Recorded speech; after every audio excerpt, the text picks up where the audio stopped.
Welcome back दोस्तों, आप लोग का अपने चैनल अपने क्लासरूम में। आज हमें क्वेश्चन नंबर 7 सॉल्व करना है। मैं टिक नहीं कर रहा हूँ, ठीक है, डायरेक्टली सॉल्व करते चलेंगे। सिर्फ एडजस्टमेंट्स को टिक करते चलते। देखो सब्सक्रिप्शन पे पहला एडजस्टमेंट है तो सब्सक्रिप्शन पे टिक करते। करेंट ईयर हमारा 1920 क्यों? क्योंकि 1920 कैसे गड़िया 1819 बराबर ना। हाँ, क्योंकि 19 क्लोजिंग है तो 18-19 करेंट ईयर हो गया। आउटस्टैंडिंग सैलरी तो सैलरी पे टिक कर दूंगा। देन फिर हमें कुछ एसेट्स दिया हुआ है, बिल्डिंग एंड फर्नीचर, तो इधर तो है नहीं, ठीक है।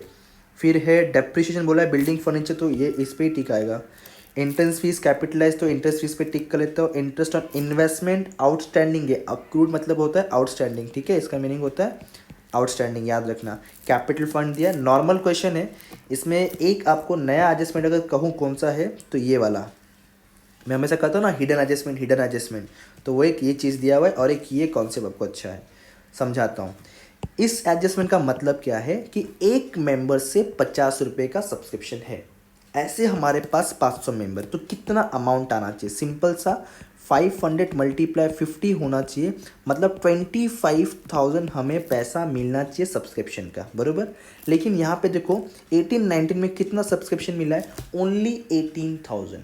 25 मिलना चाहिए, मिला ओनली 18,000 है। तो बताओ आउटस्टैंडिंग हुआ या प्रीपेड प्री रिसीव हुआ?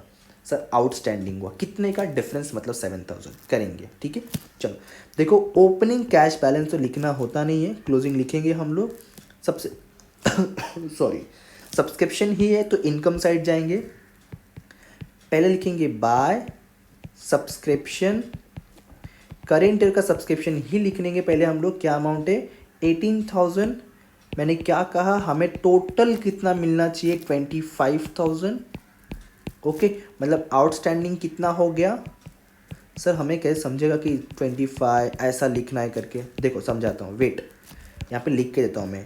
टोटल कितने मेंबर है अपने पास? 500 मेंबर है, 500 मेंबर से, और ईच वन 50 रुपीज़ देगा। ओके, तो टोटल मिलना चाहिए 25,000। ओके, ये आपका टोटल हो गया, जिसमें से हमें रिसीव्ड हुआ है ओनली 18,000। मतलब जो बैलेंस है आपका 7,000, ये जो बैलेंस है ये क्या बन जाएगा फिर? आउटस्टैंडिंग। ओके, ये स्टेटमेंट से क्लियर हो जाएगा ना अभी डेटा आपका कि 25 मिलना चाहिए, 18 मिला है तो 7,000 आउटस्टैंडिंग। ये आपका हिडन एडजस्टमेंट है। तो मुझे बताओ, अगर आपको 7,000 और मिलना बाकी है, आएगा तो ये एसेट्स में कि लाइबिलिटी? सर एसेट्स में। तो एसेट्स में जाएंगे, लिखेंगे आउटस्टैंडिंग, आउटस्टैंडिंग सब्सक्रिप्शन। क्या अमाउंट आ जाएगा? 7,000। ओके, चलो सब्सक्रिप्शन खत्म। अच्छा, 1920 का सब्सक्रिप्शन हमने एडवांस लोगों से लेकर रखा है, तो अपने लिए क्या बन जाएगा? लाइबिलिटी। कैपिटल फंड की थोड़ा जगह छोड़ करके यहाँ लिखेंगे हम लोग एडवांस सब्सक्रिप्शन। क्या? Advance subscription. अमाउंट क्या आएगा? 410। ओके, चलो ये पूरा सब्सक्रिप्शन खत्म। डोनेशन के बारे में कुछ नहीं बोला है, तो नॉर्मल डोनेशन है तो हम लोग कहाँ जाके लिख देंगे? इनकम में डोनेशन आके लिख देंगे इधर, बाय, थोड़ा जगह छोड़ लेता हूँ ना, बाय डोनेशन।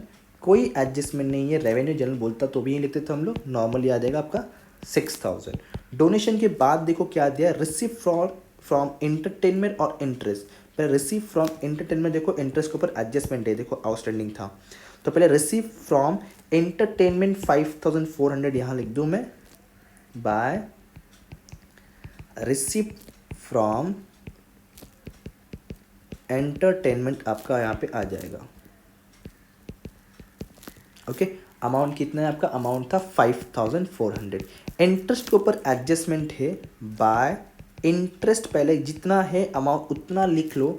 अमाउंट है आपका 400, बरोबर, चेक करो 400। अब इसके ऊपर एडजस्टमेंट क्या बोला है इन लोगों ने कि जो भी हमने इन्वेस्टमेंट किया है ना उस पर 5% 6 मंथ का आउटस्टैंडिंग है, बरोबर। इन्वेस्टमेंट कितना है चेक करो। इन्वेस्टमेंट इधर है 15,000, बराबर, और नीचे कहीं दिया नहीं है। तो पहले तो हम लोग एसेट्स में, उनकी इन्वेस्टमेंट अपना एसेट्स में लिखा जाता है, तो एसेट्स में जाएंगे, वहाँ लिखेंगे इन्वेस्टमेंट। क्या लिखेंगे? इन्वेस्टमेंट, और करेंगे ऐड आउटस्टैंडिंग, ऐड आउटस्टैंडिंग। पहले इन्वेस्टमेंट का अमाउंट चेक करो, इन्वेस्टमेंट का अमाउंट कितना है 15,000, हम लोग यहाँ लिखेंगे 15,000। अब हमें इंटरेस्ट फाइंड आउट करना है आउटस्टैंडिंग का 15, अच्छा आउटस्टैंडिंग इंटरेस्ट लिखो, आउटस्टैंडिंग इंटरेस्ट 15,000 पे कितना परसेंटेज बोला है इन लोगों ने, चेक करो 5% for a 6 month, multiply 5 divide by 100 क्योंकि परसेंटेज बोला है, मल्टीप्लाई 6 मंथ मतलब आउट ऑफ 12 मंथ। तो कैलकुलेट करो 15,000 पे 5%, 15,000 पे 5% फॉर अ 6 मंथ आपको कितना मिलता है, तो आपको मिल जाएगा 375 रुपीज़। कितना 375। तो टोटल हमें एंडिंग में मिलने वाला है 15,375।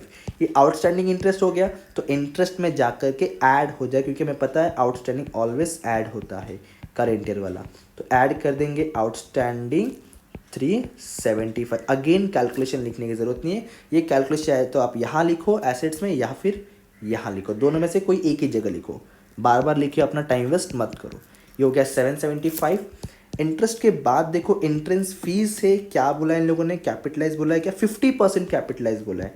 तो पहले यहीं पे आएंगे, लिखेंगे बाय एंट्रेंस फीस, अमाउंट आपको दिया है 6,200 लेस 50% कैपिटलाइज्ड, बराबर 50% मतलब हो गया 3,100, माइनस करेंगे आउटर में आएगा 3,100, कैपिटलाइज मतलब जा करके कैपिटल फंड में हमें ऐड करना होता है। तो यहाँ पर आकर लिख देंगे ऐड 50% एंट्रेंस फी, अमाउंट है 3,100। ओके, ये भी खत्म। अब ये साइड आते हैं, सैलरी है, सैलरी पे क्या बोला चेक कर लो एक बार, आउटस्टैंडिंग नॉर्मल है आपका।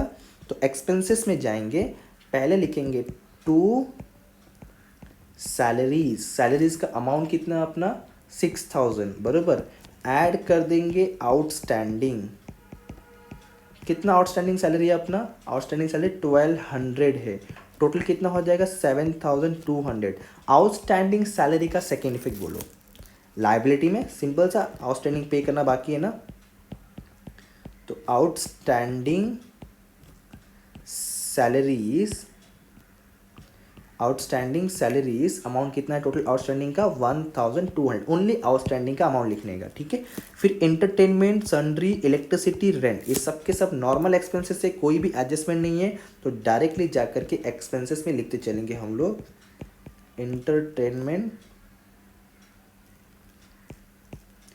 Entertainment expenses to sundry expenses, फिर टू रेंट, देन और क्या था, इतने ही है ना, एंटरटेनमेंट, सन्ड्री, अच्छा इलेक्ट्रिसिटी एक्सपेंसेस भी है ना एक, ये देखो वो लिखा नहीं हमने, सन्ड्री के बाद ये ना वो यहाँ लिख दे, वैसे ऊपर नहीं चलेगा, ऐसे कुछ नहीं है क्या, इलेक्ट्रिसिटी एक्सपेंसेस अमाउंट है एंटरटेनमेंट का 2,480, सन्ड्री एक्सपेंसेस अपने पास 1,300, इलेक्ट्रिसिटी है 1,200 और रेंट है 700। चेक करो, रेंट तक हो गया, इन्वेस्टमेंट अपना हो चुका है। Printing, stationery, postage no adjustment, direct normally जाकर के लिख देंगे टू प्रिंटिंग एंड स्टेशनरी, और सेकेंड वन है आपके पास टू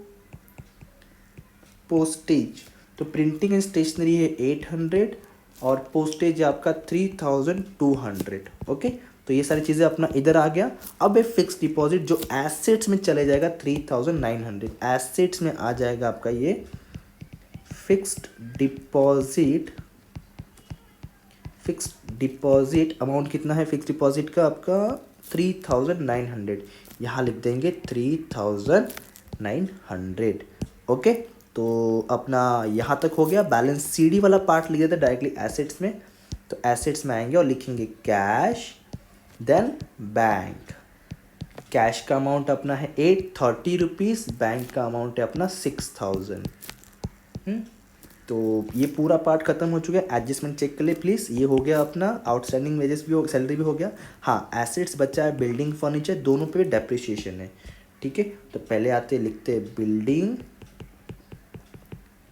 लेस डेप्रिसिएशन, और इन्होंने बोला है 5% डेप्रिसिएशन।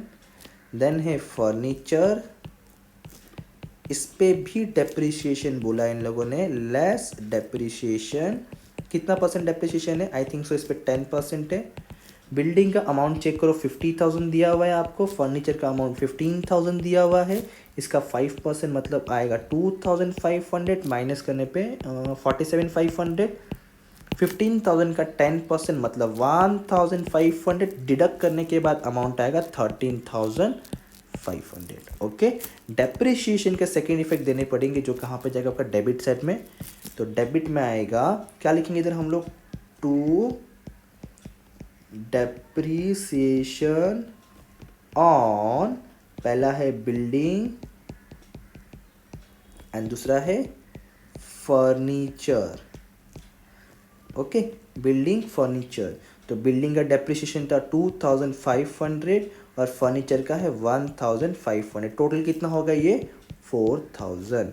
ओके, डेप्रिसिएशन के भी अपना सेकेंड इफेक्ट हो गए। अब तो यहाँ तक पहुँच गया, डेप्रिसिएशन हो गया, कैपिटलाइज हो गया है, इन्वेस्टमेंट हो गया है। कैपिटल फंड लिखना बाकी है 70,000, तो उसको भी लिख देते हैं हम लोग, कैपिटल फंड को 70,000। ओके, अब सारी चीज़ें खत्म हो गया है मेरे ख्याल से। यस, अब सिर्फ एक लास्ट स्टेप बचा है, टैली करना, क्लोज करना। जस्ट चेक करो सरप्लस आ रहा है, डेफिसिट आ रहा है। मेरे ख्याल से तो डेबिट में अमाउंट ज़्यादा है, चेक कर लो कितना अमाउंट है। प्लस करो 8,324,000,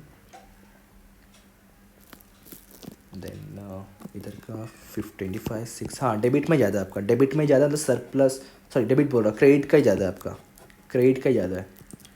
54 है ना, 4,375 है। हाँ, कि 25 दिख रहा है, ज़्यादा क्रेडिट में ही है आपका।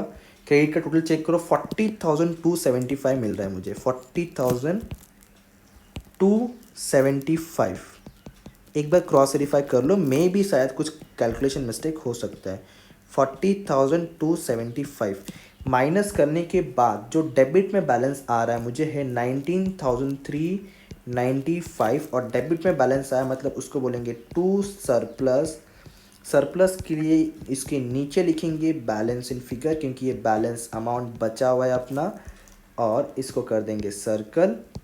सरप्लस है जा करके ऐड हो जाएगा आपका, यहाँ पे लिखेंगे ऐड सरप्लस, अमाउंट है 19,395। चलो फटाफट ये तीनों ऐड कर दो, तीनों भी ऐड ही करना है आपका। तो 70, 80, 92, 495। ओके, चलो टैली करो आप लोग, एसेट प्लस करो, मैं लाइबिलिटी प्लस कर देता हूँ आप लोग के लिए, ज़्यादा काम नहीं दूंगा, ठीक है।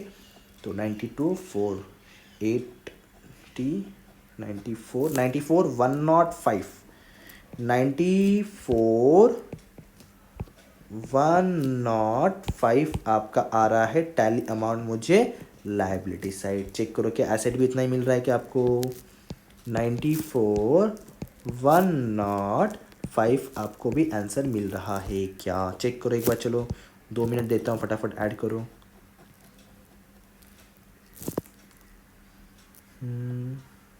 आ रहा है, आ रहा है, आ रहा है।